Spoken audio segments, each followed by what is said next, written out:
오늘 우리는 성경에서 가장 흥미롭고 복잡한 인물 중 한 명인 부올의 아들 발람을 탐구하려고 합니다. 이 인물은 성경 이야기에 잠깐 등장하지만 구약과 신약 전반에 걸쳐 지속적인 인상을 남깁니다.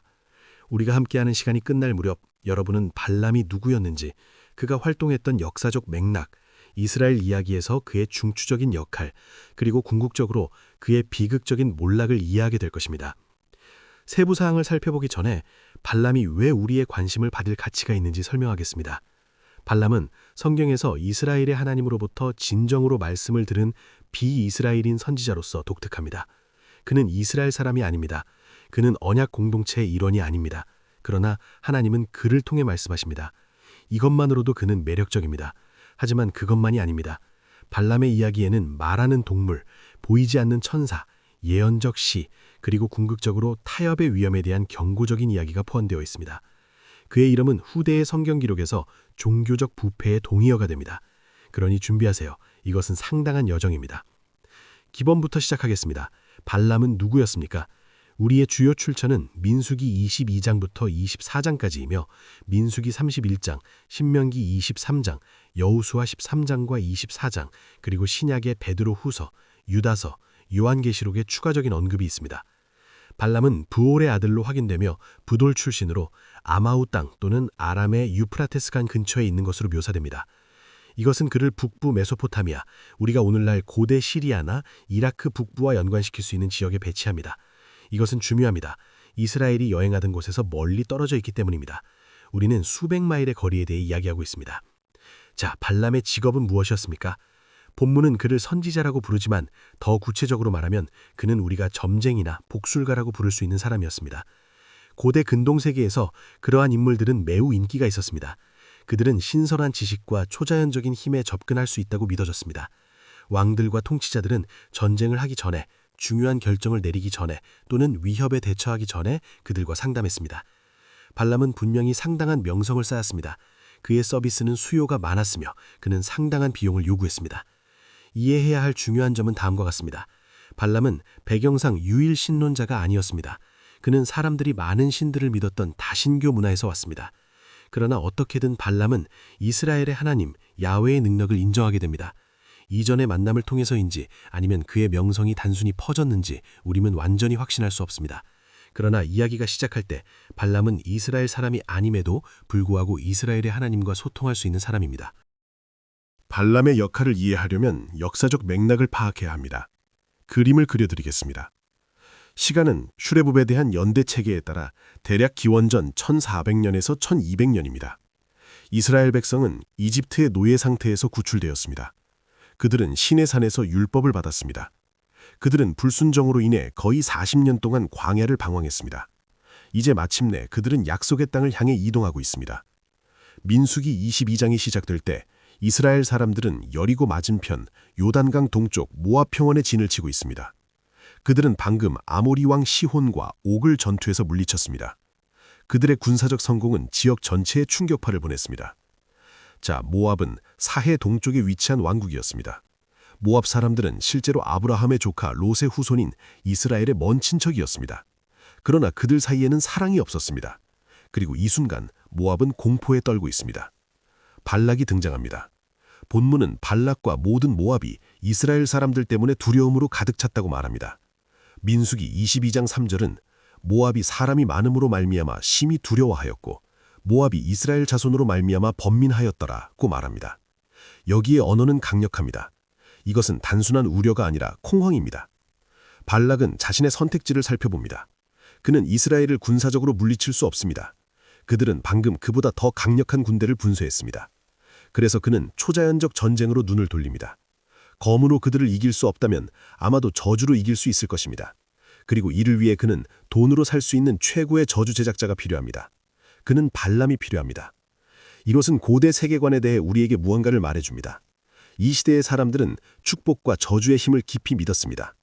영적 권위를 가진 사람이 한 말은 단순한 소리가 아니었습니다. 그것들은 실제를 형성할 수 있는 실질적이고 투영적인 힘을 가진 것으로 여겨졌습니다.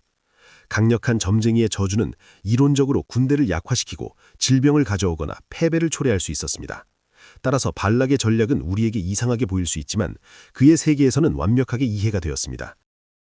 자, 이제 이야기 자체를 살펴보겠습니다. 왜냐하면 여기서부터 일이 정말 흥미로워지기 때문입니다. 발락은 발람에게 사자들을 보냅니다. 한 민족이 애굽에서 나왔는데 그들이 지면을 덮어 내 맞은편에 거주하였으니 청하건대 와서 나를 위하여 이 백성을 저주하라. 그들은 나보다 강함으로 내가 혹 그들을 쳐서 이 땅에서 몰아낼 수 있으리라. 그대가 축복하는 자는 복을 받고 그대가 저주하는 자는 저주를 받을 줄을 내가 알미니라. 마지막 줄을 주목하세요. 발락은 발람의 능력을 완전히 신뢰합니다. 그리고 그가 대가를 제공하고 있다는 것도 주목하세요. 발람에게 온 장로들은 점술의 예물을 가지고 왔습니다. 발람의 반응은 신중합니다. 그는 즉시 동의하지 않습니다. 그는 사자들에게 밤을 보내라고 말하고 여호와께 물어볼 것이라고 합니다. 우리는 즉시 무언가 특이한 것을 봅니다. 발람은 이스라엘의 하나님 야훼께 상담할 것입니다. 바알도 그모스도 메소포타미아의 지역 신들도 아니고 특별히 야훼입니다. 그날 밤 하나님이 발람에게 오셔서 너와 함께 있는 이 사람들이 누구냐고 묻습니다. 물론 하나님은 그들이 누구인지 아십니다. 이것은 시험이며 발람이 자신을 설명할 기회입니다. 발람은 하나님께 발락의 요청에 대해 말합니다. 그리고 하나님의 응답은 매우 명확합니다. 너는 그들과 함께 가지 말라. 그 백성은 복을 받았으므로 너는 그들을 저주하지 말라. 이것은 간단명료합니다. 하나님은 이스라엘을 축복하셨습니다. 그들은 그분의 언약 백성입니다. 어떤 저주도 하나님의 축복을 뒤집을 수 없습니다. 발람은 가지 말라는 명시적인 지시를 받습니다. 다음 날 아침 발람은 거절과 함께 신하들을 발락에게 돌려보냅니다. 지금까지는 좋습니다. 발람은 순종했습니다. 그러나 발락은 포기하지 않습니다. 그는 더 많은 신하들, 이전보다 더 많고 더 고귀한 신하들을 보냅니다. 그리고 이번에는 제안이 상당히 달콤해집니다. 십볼의 아들 발락이 이같이 이르기를 청하노니 아무것도 그대의 오기를 막지 못하게 하소서. 내가 그대를 크게 높여 그대가 내게 말하는 것은 무엇이든지 행하리니 청하건대 와서 나를 위하여 이 백성을 저주하소서. 여기서 우리는 발람의 성격에 금이 가기 시작하는 것을 보기 시작합니다. 그는 이 신하들에게도 밤을 보내라고 말하며 여호와께 다시 물어볼 것이라고 말합니다. 그런데 잠깐만요. 하나님은 이미 그에게 답을 주셨습니다. 왜 그는 다시 묻고 있습니까? 이것은 발람이 하나님이 마음을 바꾸시기를 바라고 있음을 시사합니다. 발락이 제공하는 후한 보상이 분명히 그를 유혹하고 있습니다. 발람의 공로를 인정하자면 발락의 신하들에게 발락이 그의 집에 가득한 은금을 내게 줄지라도 내가 여호와 내 하나님의 명령을 어기고 작은 일이든 큰 일이든 행할 수 없노라고 말합니다. 이것들은 좋은 말들입니다. 하지만 행동이 말보다 크게 말하며 발람은 이미 즉시 거절했어야 할 것을 고려하고 있습니다. 그날 밤 하나님이 다시 발람에게 오십니다. 그리고 여기서 본문이 까다로워집니다. 하나님은 그 사람들이 너를 부르러 왔은즉 일어나 그들과 함께 가라. 그러나 내가 네게 이르는 말만 행할지니라고 말씀하십니다. 표면적으로는 허락처럼 보입니다. 그러나 주의 깊게 읽으세요. 하나님은 발람이 가는 것을 허락하시지만 내가 꼭 가겠다면 은 느낌이 있습니다. 하나님은 발람의 마음을 아십니다. 그분은 거기에 뿌리를 내리고 있는 탐욕을 아십니다. 다음에 일어나는 일은 성경 전체에서 가장 기억에 남는 장면 중 하나입니다. 발람은 나귀의 안장을 얹고 모압 신하들과 함께 출발합니다. 그러나 본문은 그가 감에 하나님이 진노하심으로 라고 말합니다. 발람이 길을 가고 있을 때 여호와의 사자가 그를 막기 위해 길에 서 있습니다. 이제 여기 놀라운 것이 있습니다. 발람은 천사를 볼 수 없지만 그의 나귀는 볼 수 있습니다.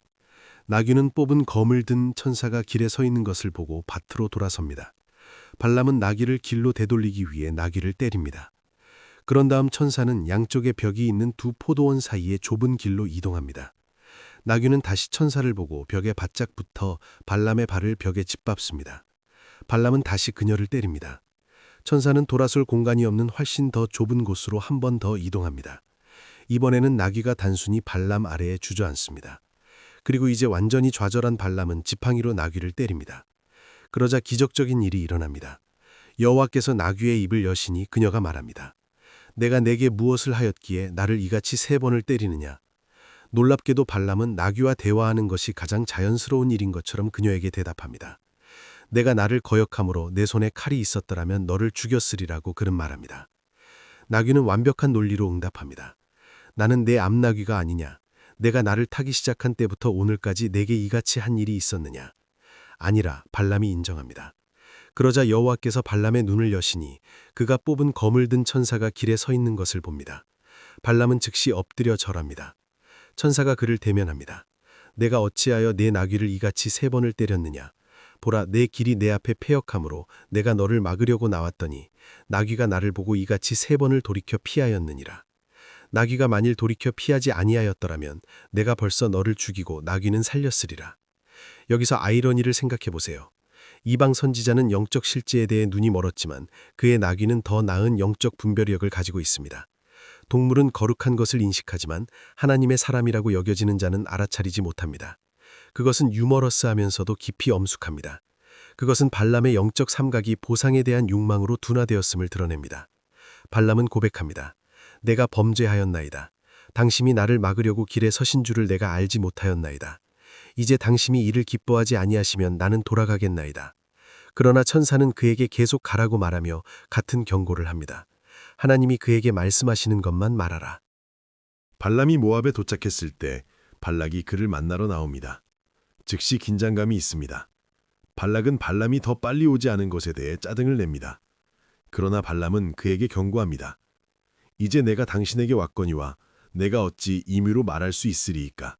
하나님이 내 입에 주시는 말씀, 그것을 내가 말할 것이니이다. 발락은 발람을 이스라엘 진영의 가장자리를 볼 수 있는 바못바알이라는 높은 곳으로 데려갑니다. 그들은 7제단을 쌓고 숫소와 순양을 희생제물로 드립니다. 그런 다음 발람은 홀로 떠나고 하나님이 그를 만나 그의 입에 메시지를 넣어주십니다. 발람이 돌아와서 첫 번째 신택을 전합니다. 그러나 이스라엘을 저주하는 대신 그는 그들을 축복합니다. 하나님이 저주하지 않으신 자를 내가 어찌 저주하며 여호와께서 꾸짖지 않으신 자를 내가 어찌 꾸짖으랴. 그는 이스라엘을 홀로 거하며 스스로를 열방 중에 헤아리지 않는 백성으로 묘사하며 야곱의 티끌을 누가 능히 세며 이스라엘 4분의 1을 누가 능히 계산할꼬.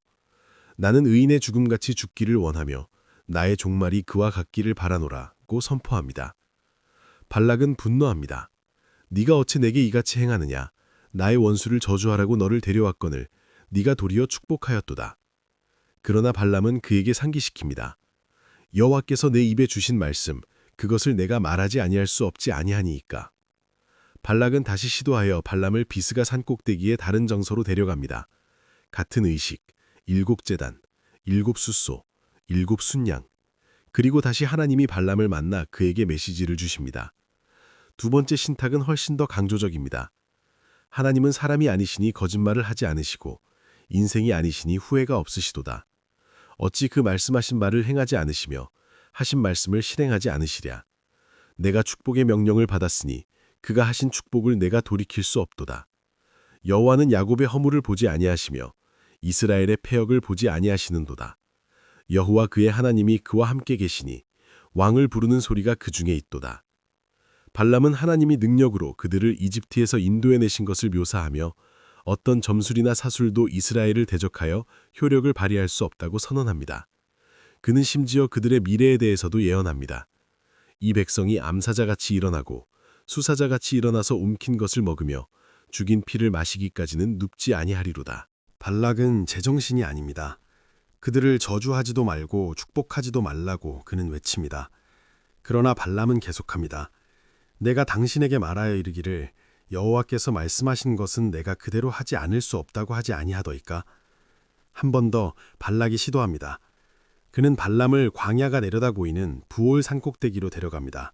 같은 의식. 그러나 이번에는 발람이 점술에도 의지하지 않습니다. 그는 단순히 부족별로 배열된 이스라엘 진영을 바라보며 하나님의 영이 그에게 강력하게 임합니다. 세 번째 신탁은 아름다운 시입니다. 야곱이여 네 장막이 어찌 그리 아름다운고 이스라엘이여 네 거처가 어찌 그리 화려한고 그 벌어짐이 골짜기 같고 강가의 동산 같으며 여호와께서 심으신 침향목들 같고 물가의 백향목들 같도다. 그는 이스라엘의 왕이 아각보다 높으며 그들의 나라가 높아질 것이라고 말합니다. 그는 그들을 축복하는 자는 복을 받고 그들을 저주하는 자는 저주를 받는다고 합니다. 이것은 발락에게 너무 과합니다. 그는 분노로 손뼉을 치며 발람에게 즉시 떠나라고 말합니다. 내가 너를 부른 것은 내 원수를 저주하라 함이거늘 내가 이같이 3번이나 그들에게 축복하였도다. 그러므로 이제 네 곳으로 돌아가라. 내가 네게 크게 존귀를 베풀기로 하였더니 여호와가 너를 막아 존귀하지 못하게 하셨도다. 그러나 발람은 끝나지 않았습니다. 요청하지 않았는데도 그는 네 번째 신탁을 전하는데 이것은 먼 미래를 내다보는 것입니다. 내가 그를 보아도 이때가 아니며 내가 그를 바라보아도 가까운 때가 아니로다. 한 별이 야곱에게서 나오며 한 규가 이스라엘에게서 일어나서 모압을 이쪽에서 저쪽까지 쳐서 무너뜨리고 셋의 자손을 다 멸하리로다. 이것은 권위를 가지고 다스릴 이스라엘의 미래 왕에 대해 말하는 메시아적 예언으로 널리 이해됩니다. 기독교 해석자들은 전통적으로 이것이 예수 그리스도를 가리킨다고 보았으며 별 이미지는 마태복음에서 동방박사들이 따랐던 별과 연결됩니다. 발람은 여러 나라들의 운명에 대한 몇 가지 짧은 신탁을 더 전하고 그런 다음 그는 집으로 돌아갑니다. 지금까지 여러분은 발람이 이 이야기에서 꽤 좋게 나온다고 생각할 수도 있습니다. 그는 이스라엘을 저주하기를 거부했습니다. 그는 대신 그들을 축복했습니다. 그는 하나님이 그에게 말씀하신 것만 말했습니다. 그는 부에 대한 자신의 욕망보다 하나님의 권위를 인정했습니다. 그러나 이야기는 민수기 24장에서 끝나지 않습니다. 그리고 다음에 일어나는 일은 발람의 마음의 진정한 상태를 드러냅니다. 민수기 25장에서 발람이 떠난 직후 이스라엘 남자들이 모압 여자들과 성적 부도덕에 빠지기 시작합니다. 이 여자들은 그들을 자신들의 신들에게 드리는 제사에 참여하도록 초대하고 이스라엘 사람들은 바알보올을 숭배하기 시작합니다. 하나님의 분노가 이스라엘을 향해 타오르고 2만 4천 명을 죽이는 전염병이 발생합니다. 표면적으로는 이것이 발람과 관련이 없는 것처럼 보입니다. 그러나 나중 구절들이 점들을 연결합니다. 민수기 31장에서 이스라엘이 미디안과 전쟁을 할 때 그들은 발람을 죽입니다. 그리고 모세가 장교들에게 말합니다. 너희가 여자들을 다 살려두었느냐? 보라, 이들이 발람의 꾀를 따라 이스라엘 자손으로 하여금 부올의 사건으로 여호와께 범죄하게 하여 여호와의 회중 가운데 연병이 일어나게 하였느니라. 이것이 결정적 증거입니다. 발람이 발락에게 조언을 주었습니다. 하나님이 저주를 통해 그것을 벌 수 없게 하셨기 때문에 그는 뒷문 방법을 찾았습니다. 그는 하나님의 축복에 반대하여 말할 수 없었지만 이스라엘이 자신들의 죄를 통해 그 축복을 잃게 만드는 일을 할 수 있었습니다. 신약 성경이 이것을 언급합니다. 베드로후서 2장 15절에서 16절에서 베드로는 그들이 바른 길을 떠나 미혹되어 부올의 아들 발람의 길을 따르는도다. 그는 불의의 삭슬 사랑하다가 자기의 불법으로 말미암아 책망을 받되 말 못하는 나귀가 사람의 소리로 말하여 이 선지자의 미친 것을 저지하였느니라 하고 거짓 교사들에 대해 씁니다. 유다서 11절은 이익을 위하여 발람의 길에 뛰어들어간 사람들에 대해 경고합니다. 그리고 요한계시록 2장 14절에서 예수님은 버가모 교회에서 발람의 교훈을 지키는 자들이 있도다. 발람이 발락을 가르쳐 이스라엘 자손 앞에 걸림돌을 놓아 우상의 제물을 먹게 하였고 또 행음하게 하였느니라. 발람의 이름은 종교적 부패에 개인적 이익을 위해 은사를 사용하는 선지자들의 하나님을 섬긴다고 주장하지만 진정한 충성은 돈과 명성에 있는 자들의 대명사가 됩니다. 그렇다면 우리는 발람으로부터 무엇을 배웁니까? 세 가지 주요 교훈을 제시하겠습니다. 첫째, 영적 은사는 영적 성숙이나 경건한 성품과 같지 않습니다. 발람은 하나님으로부터 들을 수 있었습니다. 그는 정확하게 예언할 수 있었습니다. 하나님은 심지어 그를 사용하여 이스라엘을 축복하고 메시아적 예언을 하게 하셨습니다. 그러나 그의 마음은 나뉘어 있었습니다. 그는 하나님의 승인과 발락의 금을 원했습니다. 이것은 영적 지도자나 하나님의 능력을 경험한 사람에게 경고입니다. 은사는 성품을 입증하지 않습니다. 둘째, 하나님의 목적은 좌절될 수 없지만 우리는 그분의 축복에 참여하는 것에서 스스로를 배제할 수 있습니다. 발람은 하나님이 그들을 축복하셨기 때문에 이스라엘을 저주할 수 없었습니다.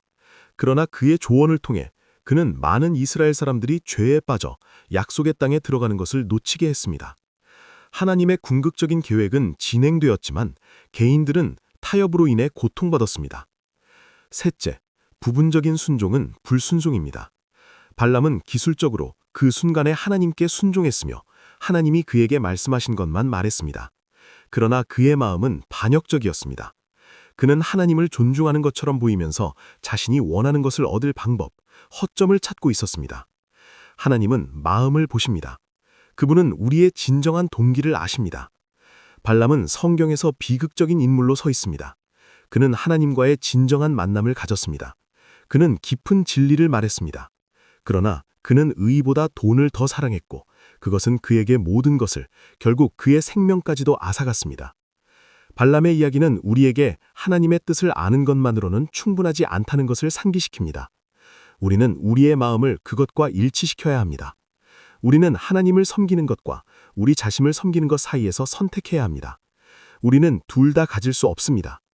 예수님이 나중에 말씀하신 것처럼 한 사람이 두 주인을 섬기지 못할 것이니 혹 이를 미워하고 저를 사랑하거나 혹 이를 중히 여기고 저를 경히 여김이라. 너희가 하나님과 재물을 겸하여 섬기지 못하느니라. 발람은 둘 다 섬기려고 했습니다. 그리고 결국 그는 모든 것을 잃었습니다.